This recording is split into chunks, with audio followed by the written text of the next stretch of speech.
মাদারীপুরে একটি অনাকাঙ্ক্ষিত ঘটনা ছাড়া এবারে এসএসসি ও সমমানের পরীক্ষা শুরু। সোমবার থেকে সারা দেশে এসএসসি ও সমমানের পরীক্ষা শুরু হয়েছে, যার অংশ হিসেবে মাদারীপুর জেলাতেও পরীক্ষা অনুষ্ঠিত হচ্ছে।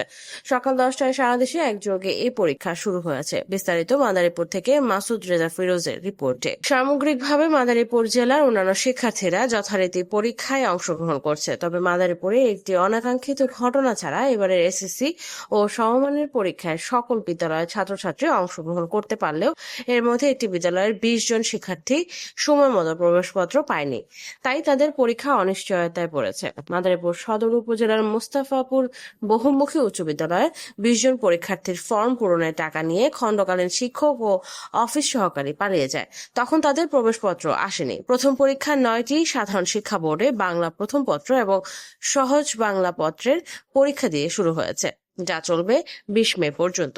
এবারে 11টি শিক্ষা বোর্ডের অধীনে 18,57,344 জন শিক্ষার্থী রয়েছে।